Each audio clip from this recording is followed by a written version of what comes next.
Muy buenas y bienvenidos a Clave Electoral, vuestro canal de análisis sobre las principales elecciones.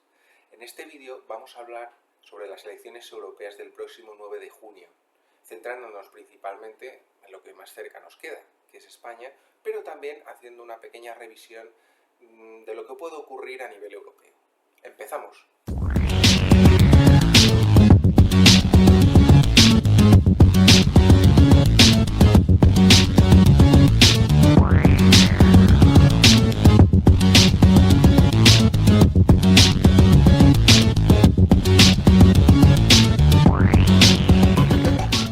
Bien, lo primero de todo vamos a explicar qué es lo que nos jugamos en estas elecciones, qué se dirime en ellas. Porque lo que solemos pensar es que cuando vamos a votar en las elecciones europeas, si es que vamos a votar, es que no son importantes, que son como de broma, que las importantes son las regionales y las nacionales, y punto.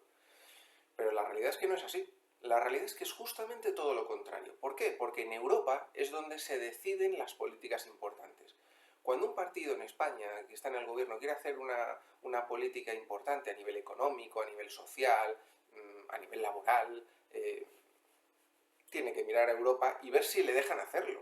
La mayoría de las políticas tienen un tope, tienen que seguir un camino, pueden salirse los partidos gobernantes un poquito de un lado o de otro, pero más o menos tienen que seguir una línea. Y si no lo hacen, pues hay sanciones, el Banco Central Europeo no nos compra deuda, tenemos problemas a nivel europeo con nuestros socios, etcétera, etcétera, etcétera. Y eso realmente en el mundo en el que vivimos es un problema muy grave.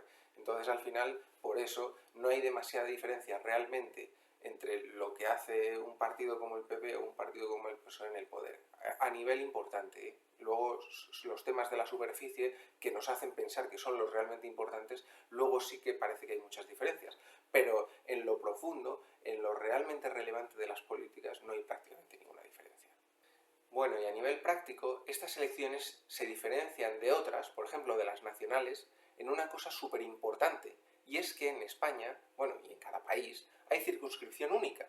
Por lo tanto, los 61 escaños que reparte España se dividen en una sola lista, y esto provoca que el voto de cada español valga lo mismo independientemente de donde viva. Esto, que debería ser lo normal, no sucede nunca en ninguna otras elecciones. ¿Y qué repercusiones tiene que solo haya una circunscripción? Bueno, pues la principal de ellas es que partidos con un menor apoyo, pero con presencia a nivel nacional, por ejemplo Podemos o Vox, por ejemplo también Pacma, pues pueden obtener representación que en otras elecciones lo tendrían imposible porque circunscripción a circunscripción, provincia a provincia o municipio a municipio no son capaces de alcanzar el mínimo establecido para entrar o, al repartirse pocos escaños, no son capaces de alcanzar ese número mínimo para alcanzar el primer escaño, ¿vale? Y esto evidentemente perjudica a los grandes, ¿vale? Entonces, vamos a ver en estas elecciones cómo hay algún partido, como Podemos, que tenía menos apoyo en últimas elecciones, que tiene un mejor resultado, Vox incluso, que aunque pierda votos con respecto a las elecciones europeas, a nivel nacional mejorará también sus resultados, o incluso Pacma, insisto, podría llegar a entrar. Y ya veremos alguna sorpresa que comentaremos más adelante. Y otra de las peculiaridades de estas elecciones europeas es que, como decíamos antes, no solo se elige por ideología, sino también por país.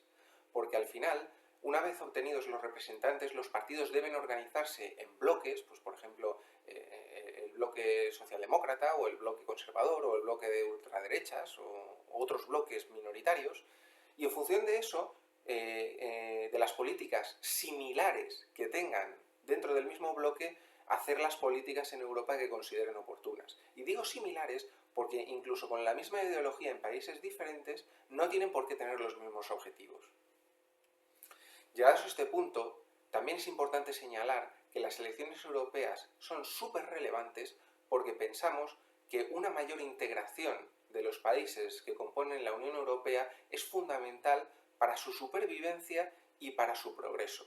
Desgraciadamente, en los últimos años, por desavenencias estratégicas, pero también económicas, ha habido un proceso desintegrador en ese sentido y esperamos que este proceso finalice y volvamos a una mayor integración en los próximos años. Porque en un mundo multipolar como en el que nos estamos moviendo, es fundamental ser fuertes y estar cohesionados como países. Y estas elecciones son muy importantes también porque no solo tienen interés de cara al interior de la Unión Europea, es que además van a ser muy importantes con respecto al exterior, con esa política comercial que podemos tener con respecto a otros bloques, por ejemplo Rusia y sus sanciones y China y las nuevas tarifas, pueden ser importantes a nivel bélico, porque también en relación a lo que ocurra en las guerras de Ucrania e Israel y nuestro posicionamiento, si enviamos tropas, si les seguimos ayudando, si no les ayudamos, puede tener unas repercusiones a futuro importantes sobre nuestro bloque. Por lo tanto, son unas elecciones que hay que tener muy en cuenta y no olvidar que no solo votamos para España, sino por lo que pueda obtener España de ese grupo que es la Unión Europea y del cual formamos parte. Bien, y centrándonos en los posibles resultados, a nivel España, ¿qué podemos esperar? Bueno, la mayoría de las encuestadoras, exceptuando el CIS, que como sabéis para nosotros no es una encuestadora, sino que es un diario ideológico, dan como vencedor al PP, con entre 22 y 24 escaños. Luego estaría el PSOE, con entre 20 y 21, y después ya Vox con 6, Sumar con 4, ahora Repúblicas 3, Podemos 2, CEUS 1 y Junts 1. Y además saltaría la sorpresa, ya que se acabó la fiesta, este nuevo partido de corte más bien ultraderechista podría entrar en el hemiciclo. Los gráficos de las encuestas se pueden ver en electonomanía.es. En Europa, y por destacar algunos de los principales países, pues por ejemplo en Francia ganaría Le Pen con el 32% de los votos, que sería su máximo histórico, y prácticamente doblaría al partido de Macron. En Italia vencería Meloni y sus Fratelli d'Italia, pero con una distancia bastante menor, porque aquí sí que es cierto que le está pesando un poco las medidas que está llevando a cabo y el Partido Democrático recortaría un poquito el terreno que le avanzaba en anteriores elecciones. Y en Alemania, la CDU volvería a ser la primera fuerza más votada, con diferencia, y aprovecharía los múltiples ataques que está habiendo hacia Alternativa para Alemania, este partido, bueno, vamos a decir de corte también ultraderechista, que está perdiendo intención de voto en los últimos meses en favor de la CDU gracias a ese rechazo social que está habiendo en Alemania contra este partido. Aún así, Alternativa para Alemania sería la segunda fuerza política del hemiciclo alemán. Y centrándonos en los posibles resultados en España, que es lo que vamos a analizar realmente aquí, ¿puede haber realmente diferencias en estos últimos días de campaña? La realidad es que pensamos que no. El hecho de que también haya solo una circunscripción hace que pequeñas variaciones en el voto también puedan causar pequeñas diferencias en los escaños. Sí que es cierto que puede haber algún partido que entre finalmente o no en función también de la participación que haya, que algún partido grande pierda algún escaño en favor de algún partido mediano, pero puede haber pocas diferencias. Y esto los partidos lo saben. Pero eso no significa que no pueda haber una diferencia de algún escaño arriba y abajo que para los partidos, y sobre todo de cara a la opinión pública, es muy importante.